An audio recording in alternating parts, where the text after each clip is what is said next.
Hello, in today's video, I have summed up some stuff that make the bedrock edition helps but Java do not. So on our list, the number one thing is underwater redstone. Now the only reason I made this list is because there are some people out there playing Java edition, they might not know these things exist. So yep, underwater redstone is the thing. Maybe you have to waterlock the buttons, but as in that everything is underwater. You can see pressure plates under the water, not completely underwater, but somewhat underwater.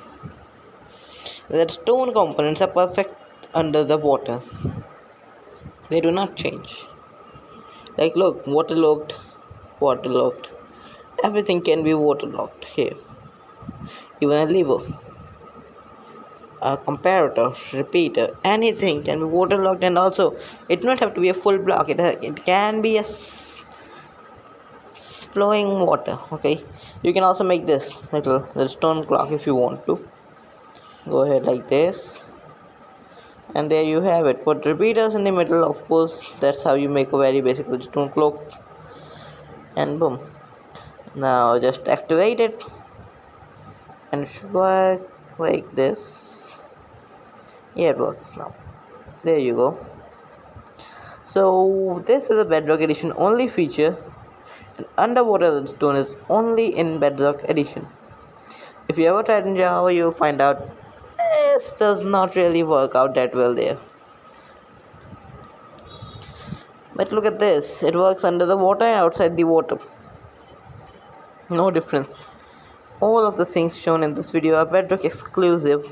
That's the only reason. And also, if you pour water, it just pour over it. It does not break those. Still not broken. With the flash, we have removed those blocks, and now I have moved to my favorite part, command blocks. So I'm writing command, and I just added a little fancy overlay because I don't know, I just found it cool.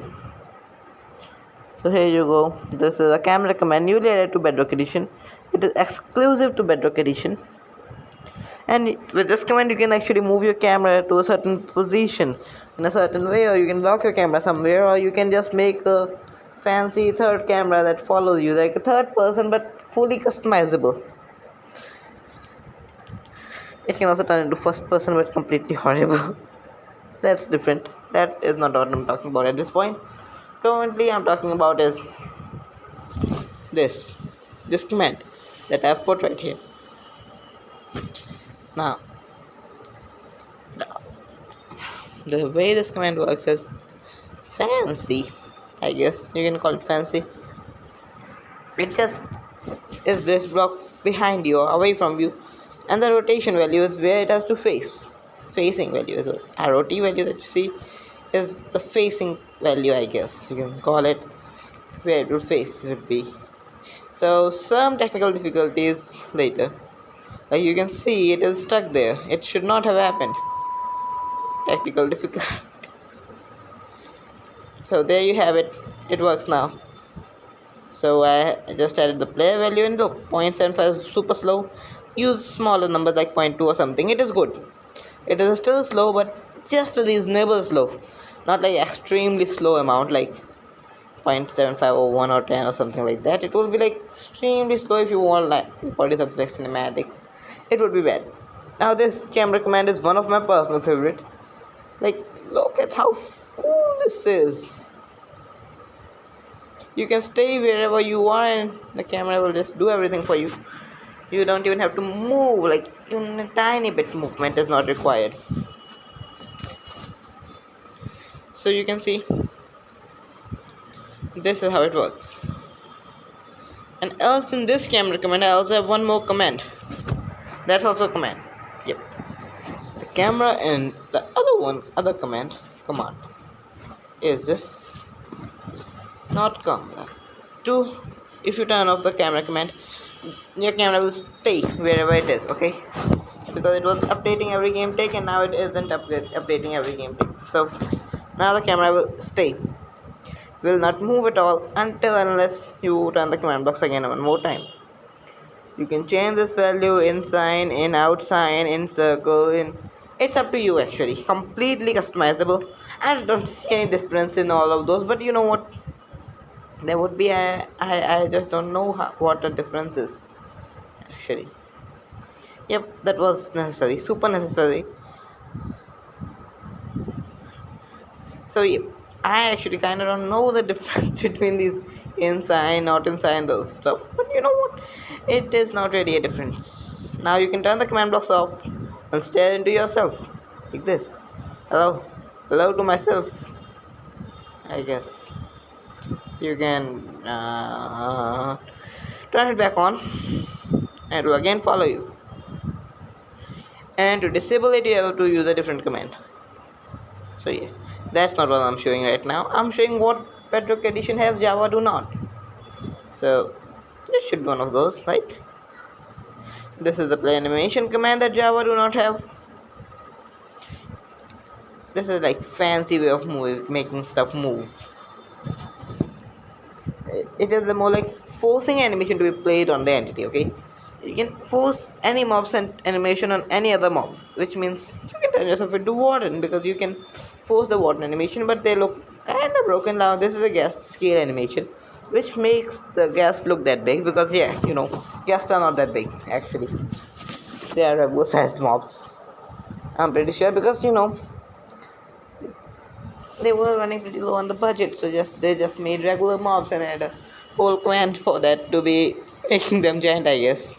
Now this is an arrow move animation. I don't know why this exists, why arrow has an animation, but for some reason arrow is an entity with animations. Arrow as entity, okay, because you have to move it and give it some sort of motion.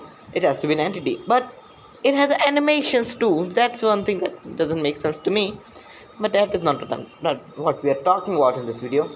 In this video, we are talking about what is that. You can also replace this with at E, and also you can replace this with something else. Like I also always make these funny jokes like you are fat, you are skinny, you are broken.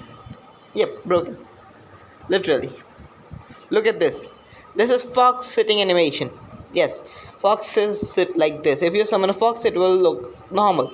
But because we are humans, we do not look normal. We are not foxes, okay? We are not foxes, so we do not look normal in this animation. And if you summon a fox, it will be a sitting fox. Like sitting position, not laying down. It is sitting position. Not the sleeping position, okay?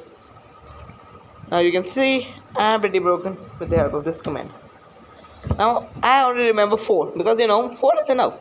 For fun, like showing off purposes, 4 commands are more than enough. 4 of these animation commands are more than enough, to be honest.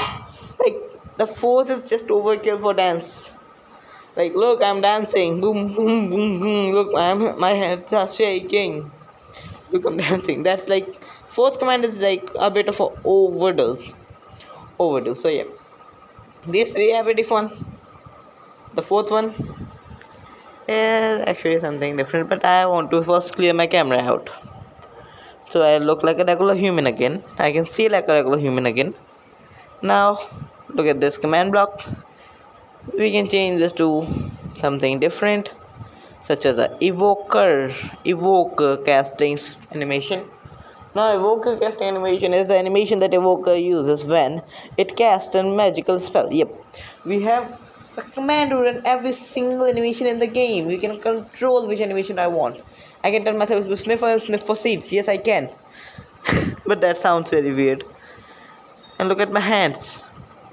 I have turned myself into an evoker with the help of command blocks. Now, I can use command blocks to summon vexes, but they will just straight up start attacking me, so that's not what I'm going to do.